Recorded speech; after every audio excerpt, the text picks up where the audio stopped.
कृष्ण विष्णु जी से कहे, नारायण जी से, कैसे आना हुआ नारायण? तो नारायण जी बोले, प्रभु ये जो मलमास है बड़ा दुखी है प्रभु, में रो रो के मेरे से पुकार किया, सब लोग इसको निष्कृष्ट मानते हैं, निंदनीय मानते हैं, इसके ऊपर कृपा कीजिए प्रभु, इसके ऊपर करुणा कीजिए। जब भगवान विष्णु बोले करुणा कीजिए, नारायण जी प्रार्थना किए करुणा कीजिए, तब फिर भगवान कृष्ण बोले, पुरुषोत्तम कृष्ण बोले कि हे पुरुषोत्तम मास, जा, मैं तेरे को वरदान देता हूँ, आज के बाद मैं तेरे को अपना नाम दे रहा हूँ, आज के बाद कोई तुमको मलमास नहीं कहेगा, आज के बाद संसार तुमको पुरुषोत्तम कहेंगे, क्योंकि पुरुषोत्तम कृष्ण जी का नाम है।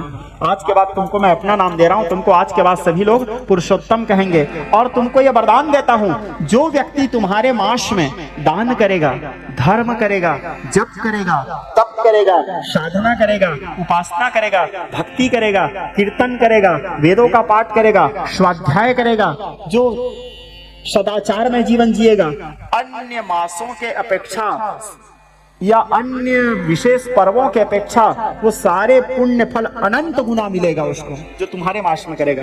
1000 गुना, लाख गुना नहीं, अनंत गुना फल प्राप्त होगा जो तुम्हारे मास में जप करेगा, जो तुम्हारे मास में तप करेगा। तो पुरुषोत्तम उसको ना, और आज के बाद जो तुमको पुरुषोत्तम मास कहेगा, जो तुमको मलमास कहेगा, वो घोर नरक में निवास करेगा। तो भूल से भी हमारे मुंह से मलमास नहीं निकलना चाहिए। मलमास निकलने मात्र से ही हमारे सारे सत्कर्म नष्ट हो जाते हैं, क्योंकि कृष्ण जी उसको आशीर्वाद दिए हैं। उसको संबोधन करना है तो पुरुषोत्तम मास कह के ही हमको संबोधन करना चाहिए। पुरुषोत्तम मास 3 साल में एक बार पड़ता है, और पुरुषोत्तम मास में किया गया दान, पुरुषोत्तम मास में किया गया धर्म, पुरुषोत्तम मास में सुना गया कथा, पुरुषोत्तम मास में किया गया पुण्य कर्म, ये सब अनंत गुना फल देते हैं। उस मास में शादी ब्याह गृह प्रवेश नहीं किया जाता। क्यों नहीं किया जाता? इसका मतलब ये नहीं है कि नहीं ये अशुभ मास है इसलिए शादी ब्याह या गृह प्रवेश नहीं कर रहे हैं, इसलिए नहीं किया जाता क्योंकि इस मास को केवल उपासना के लिए ही बनाया गया है, बाकी प्रपंच वाले कार्य के लिए नहीं। कि तुम्हारे घर उद्घाटन कर रहे हो, तुम्हारे बेटा का विवाह कर रहे हो, तुम्हारे बेटी का विवाह कर रहे हो, सारे प्रपंच कार्यों से उसको मुक्त कर दिया गया है। बोले इस मास में ऐसे नहीं कि ये छूत है, ये इसमें नहीं कर सकते, ऐसा नहीं। ये मास में केवल भक्ति प्रधान है, आराधना प्रधान है, उपासना प्रधान है, इसलिए पुरुषोत्तम मास को भगवान विशेष रूप से पुरुषोत्तम नाम दिए। बोले ये पुरुषोत्तम का वरदान है। तब फिर पुरुषोत्तम मास कहते हैं कि हे भगवान पुरुषोत्तम, मैं धन्य हो गया कि आप मेरे को ये वरदान दिए। मैं सदैव आपके चरणानुरागी रहूंगा, सदैव आपके यशगान करते रहूंगा। आप मेरे जैसे तुक्ष को इतने बड़े स्थान दे दिए गोविंद। भगवान कृष्ण बोले एक बात याद रखना पुरुषोत्तम। अब भगवान कृष्ण पुरुषोत्तम उस मास पुरुषोत्तम से कह रहे हैं विष्णु पुरुषोत्तम के सामने। एक बात याद रखना पुरुषोत्तम, पुरुषोत्तम सभी को नहीं कहा जा सकता। पुरुषोत्तम केवल मैं हूँ, पुरुषोत्तम केवल राघव है, और नारायण को पुरुषोत्तम कहा जाता है। नमो नमो कारणाय वामनाय नारायण विक्रमाय सारंग चक्रभ गदाधराय नमामि तस्मै पुरुषोत्तमाय। विष्णु जी को कहा जाता है विष्णु। हम 3 पुरुषोत्तम हैं, और हम 3 के अतिरिक्त चौथा पुरुषोत्तम तुम कहला रहे हो। तो पुरुषोत्तम मास कहा, क्या हम 4 के अतिरिक्त फिर और कोई पुरुषोत्तम नहीं है? बोले और है। बोले और कौन है? तो बोले वो पूर्ण पुरुषोत्तम है, जिसका उपासना भी तुम्हारे मास में ही किया जाएगा। तो बोले वो कौन है? बोले वो तुम्हारे समझ से परे है, जाओ। बोले तुम्हारा काम हो गया ना। कृष्ण जी नहीं बताया वो चौथा 5वां पुरुषोत्तम के बारे में। और कोई है पूर्ण पुरुषोत्तम जो हम सबसे भी बड़े ऊपर उच्च स्थान में बैठे हैं। रात्रौ शंख मध्ये सपदल कमले रत्न सिंहासनस्थम सर्वालंकारयुक्तम नवघनरचिरम संयुतम चक्रजेन। तुम इतना जान गए, तुम्हारे लिए इतनी ज्ञान काफी है। बोले ज्यादा जान के क्या करोगे? बोले तुमको वरदान मिल गया, जाओ तुम्हारा कल्याण हो। तो पुरुषोत्तम मास की ये महिमा है। पुरुषोत्तम मास और पुरुषोत्तम मास व्रती के बारे में बताया गया है। 1 महीना तक के आप हो सके तो लहसुन प्याज का त्याग कर दीजिए। 1 महीना तक के सदाचार जीवन जीजिए।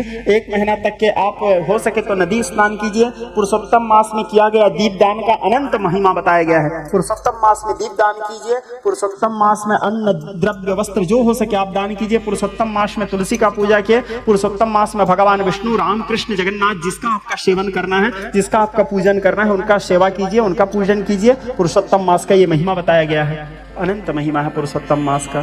और 1 महीना भी नहीं कर सकते तो 15 दिन कीजिए। 15 दिन भी नहीं कर सकते तो 7 दिन कीजिए। 7 दिन भी नहीं कर सकते तो कम से कम 3 दिन कीजिए। वो भी नहीं कर सकते तो 1 दिन भी पुरुषोत्तम मास में कोई व्यक्ति पुरुषोत्तम मास का महिमा का उसके अनुसार चल जाता है एक दिन भी, तो वो व्यक्ति भी जन्म और मृत्यु के चक्कर से मुक्त होकर संसार रूपी सागर से पार हो जाता है। उसको दोबारा इस पृथ्वी में नहीं जन्म लेना पड़ता, उसको दोबारा इस पृथ्वी में सूकर कुकर आदि योनि प्राप्त करना नहीं पड़ता, उस व्यक्ति को कोई दान धर्म आदि की भी जरूरत नहीं पड़ता, वो व्यक्ति इतना परम पुण्यात्मा हो जाता है। दूसरा, पुरुषोत्तम मास महिमा में ये बताया गया है, यदि कोई पुरुषोत्तम मास व्रती, यदि कोई पुरुषोत्तम महीना का पालन करता है कोई व्यक्ति, और वो व्यक्ति यदि आपके घर में आ गया, जो 1 महीना पुरुषोत्तम मास का पालन किया है, ऐसे व्यक्ति जो पुरुषोत्तम मास पारायण करता है, जो पुरुषोत्तम का पूजा करता है, यदि ऐसे आप नहीं भी कर रहे हो और कोई पुरुषोत्तम मास उपासना करने वाला, पुरुषोत्तम मास आराधना करने वाला व्यक्ति यदि आपके घर में आ करके खड़ा हो गया,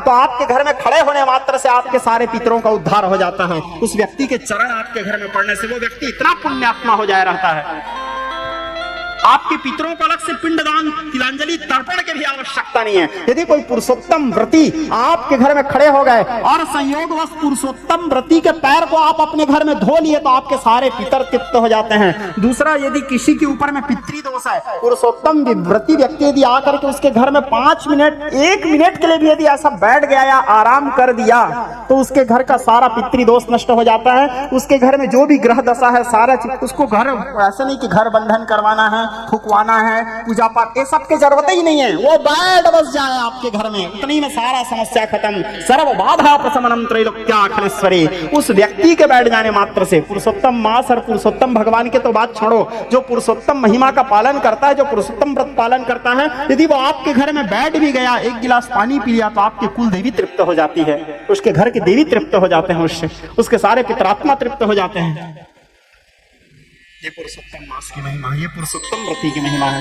पुरुषोत्तम व्रती से देवता लोग डरते रहते हैं, कहीं पुरुषोत्तम व्रती हमारे ऊपर कोप न कर दें, क्योंकि पुरुषोत्तम मास व्रत पालन करने वाला व्यक्ति यदि किसी देवता के ऊपर भी कोप कर दिया, तो वो देवता भी ग्रसित रहते हैं उसके कोप से, वो देवता भी डरते रहते हैं। क्यों? क्योंकि भर्जनम भाविजानम मर्जनम सुख संपदाम तर्जनम यमदूतानाम, यमराज के दूत भी घबराते रहते हैं। सारे देवी देवता ऋषि मुनि यक्ष गंधर्व किन्नर सिद्ध चारण सब लोग ये सोचते रहते हैं, कभी हमको ये पुरुषोत्तम व्रती की सेवा करने का कोई अवसर मिल जाए, काश ये हमको कुछ निवेदन कर दे, काश ये हमको कुछ आदेश कर दे। और यदि पुरुषोत्तम व्रती बैठ करके आपके घर में, एग्जाम्पल के लिए आपके ऊपर राहु दशा चल रहा है, पुरुषोत्तम व्यक्ति, आप व्रती व्यक्ति यदि आपके घर में बैठ करके राहु दशा शांत करवाने के लिए बैठा, उसको शांति करवाने की जरूरत नहीं है, राहु जी शांत हो जाओ जी, शांत। ये पुरुषोत्तम व्रती की महिमा।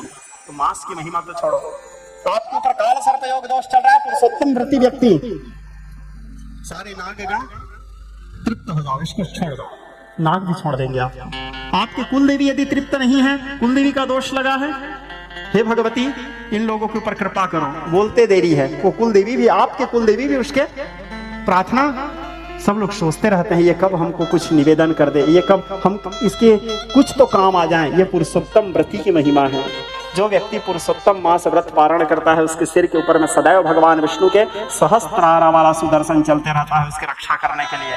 इस त्रैलोक्य में ऐसा कोई भी तंत्र मंत्र विद्या शक्ति नकारात्मक ऊर्जा ऐसा कुछ है ही नहीं, यहाँ तक कि यमराज भी उसके सामने आने के लिए डरते रहता है जिस व्यक्ति पुरुषोत्तम व्रत का पालन करता है। ये पुरुषोत्तम मास की महिमा। और पुरुषोत्तम मास की महिमा तो अनंत है, अपार है श्रोता समाज, कहाँ तक मैं वर्णन करूं, मेरे में सामर्थ्य नहीं कि मैं पुरुषोत्तम महिमा का गान कर सकूं।